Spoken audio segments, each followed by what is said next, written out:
Sari with student number 21612101. Here I will explain about basic concept of evaluation atau konsep dasar evaluasi, types of authentic assessment, type of base and response, roles in constructing test item, and test scoring, and the last the Bloom taxonomy atau taksonomi Bloom. Okay, let's see my video. Okay, the first material I will explain about basic concept of evaluation atau konsep dasar evaluasi. Yang pertama ada tes atau pengujian, testing. Test is a tool that contains a series of tasks that must be done by student to measure a certain aspect of behavior. For example, to measure the ability of student to master the subject matter that has been delivered. Tes adalah suatu alat yang berisi dari serangkaian tugas yang harus dikerjakan oleh peserta didik untuk mengukur suatu aspek perilaku. Tentunya contoh untuk mengukur kemampuan peserta didik dalam menguasai mata pelajaran yang telah disampaikan. Yang kedua ada pengukuran atau measurement. Measurement is process of our activity to determine the quantity of something. That word something can mean student, teacher, school, building, text, whiteboard, and so on. In the measurement process, of course, the teacher must be a measuring instrument, test or non-test. Pengukuran adalah suatu proses atau kegiatan untuk menentukan kuantitas sesuatu. Kata suatu bisa berarti peserta didik, guru, gedung, sekolah, dan lain-lain. Dalam proses pengukuran, tentu guru harus menggunakan alat ukur tes atau non-tes.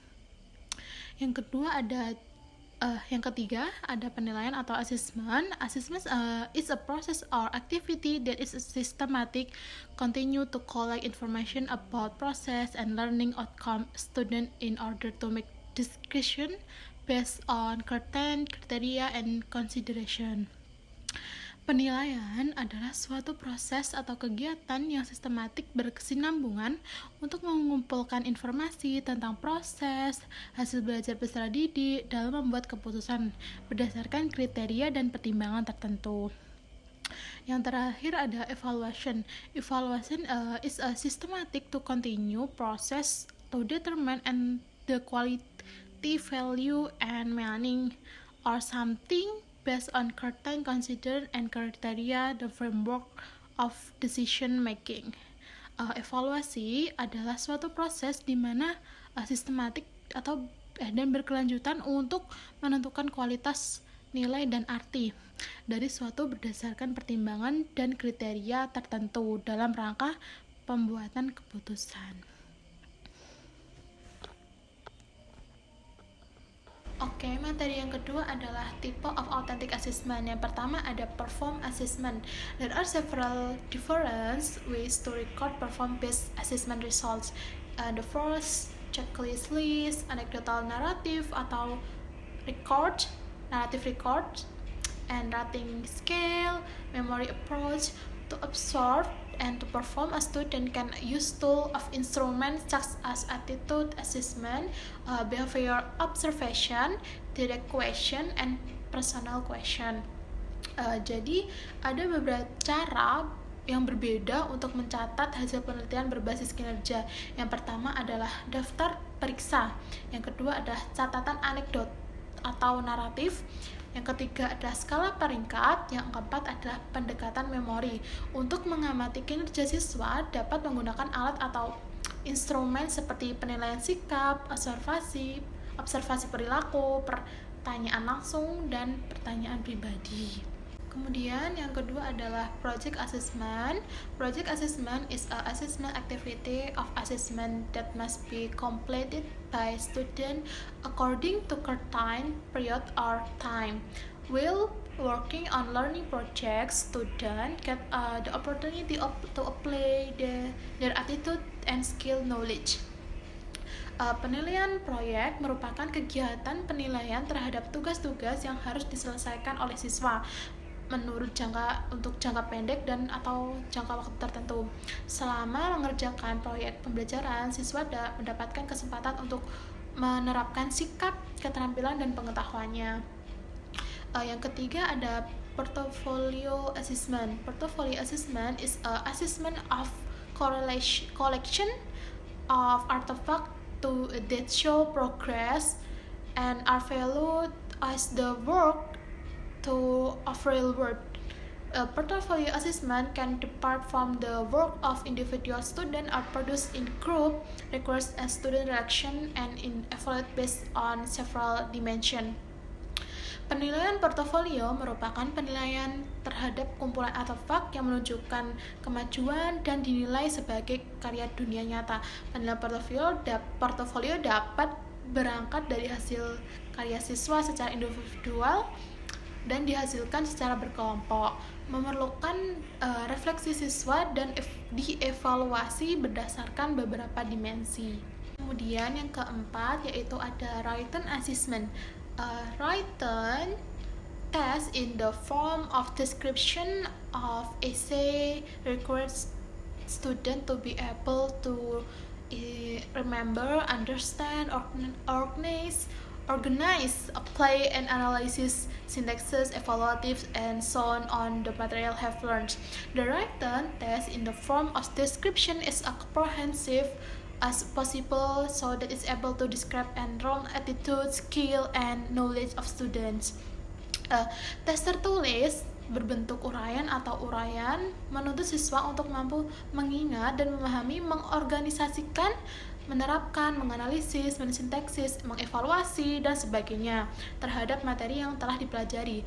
Tes tertulis berbentuk uraian dibuat selengkap mungkin sehingga mampu menggambarkan ranah dan sikap keterampilan dan pengetahuan siswa. Yang kelima atau yang terakhir adalah task. A task is series of comments in order that student to do something. Task can be given to student and during the teaching and learning process. In English language, teaching and learning, the function of task is to make a student produce something in order the student have a change and put an English to practice. Tugas adalah rangkaian perintah agar siswa melakukan sesuatu. Tugas dapat diberikan kepada siswa selama proses belajar mengajar. Dalam pengajaran atau pembelajaran bahasa Inggris, fungsi tugas adalah membuat siswa melakukan atau menghasilkan sesuatu agar siswa memiliki kesempatan untuk mempraktikkan bahasa Inggris di dalam kelas maupun di luar kelas. Oke, materi yang ketiga adalah type of test based on the response. Yang pertama itu ada subjective test atau kita disebut dengan tes subjektif. Adalah tes di mana kemampuan atau kinerja peserta didik dinilai berdasarkan pendapat dan penilaian penguji. Contoh tes subjektif adalah dengan menggunakan esai dan jawaban singkat. Kelemahan tes ini adalah tergantung pada kinerja, memiliki validitas dan reliabilitas yang rendah. Penilaian biasanya subjektif, memerlukan banyak waktu. Dan kelebihannya ada yaitu mudah diatur, tidak memberikan banyak peluang untuk berspekulasi, berani mengungkapkan pendapat dan menyusun kalimat yang baik, berani memberikan kesempatan kepada siswa untuk mengungkapkan maknanya dengan gayanya bahasanya sendiri. Yang terakhir yaitu dapat diketahui sejauh mana pemahaman siswa tersebut. Kemudian yang kedua yaitu ada tes objektif atau objective test, adalah tes yang kemampuan atau kinerja peserta didik diukur dengan menggunakan seperangkat jawaban tertentu. Artinya hanya dua kemungkinan jawaban benar dan salah. Kelemahannya pada tes ini yaitu yang pertama, untuk membangun item atau pertanyaan lebih sulit. Yang kedua, cenderung menebak dan menipu. Yang ketiga, tidak membuat siswa memberikan jawaban yang lebih kreatif. Yang keberapa tadi? Siswa tidak dapat mengungkapkan pendapatnya sendiri. Terus kekuatannya, yang pertama yaitu mengandung banyak aspek positif, lebih responsif dan objektif, pemeriksaan lebih mudah dan cepat, pemeriksaan dapat diserahkan kepada orang lain, tidak memiliki unsur subjektivitas dan dalam proses pemeriksaan. Okay, the next material is rules in contrasting test item and test scoring. The first is material. First, question must be accordance with the indicator. Maksudnya adalah soal harus sesuai dengan indikator. Yang kedua adalah each question should be given the expect answer limit. Setiap pertanyaan harus diberi batasan jawaban yang diharapkan. The next, the material must be in accordance with the purpose of measurement. Maksudnya materi yang ditanyakan harus sesuai dengan tujuan pengukuran. Yang keempat, the material must be accordant with a level, the type of school or class level. Materi yang ditanyakan harus sesuai dengan tingkat jenis sekolah atau tingkatan kelas. Yang kedua adalah language. The formulation of question sentence must be cognitive. Rumusan kalimatannya harus kognitif. Yang kedua, use a good correct standard Indonesian. Gunakan bahasa Indonesia atau standar yang baik dan benar. Yang ketiga, does not cause double interpretation. Tidak menimbulkan penafsiran ganda.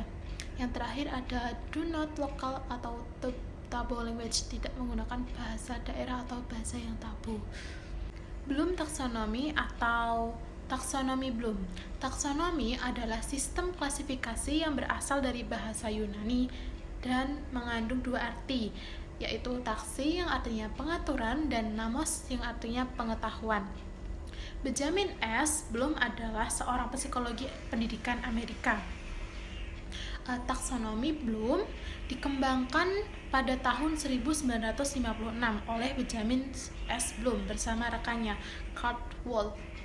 Tujuan taksonomi Bloom sebagai dasar penyusunan kurikulum dan pembelajaran. Pada awal penyusunannya, si Bloom merumuskan dua domain pembelajaran, yaitu domain kognitif dan domain efektif pada tahun 1966.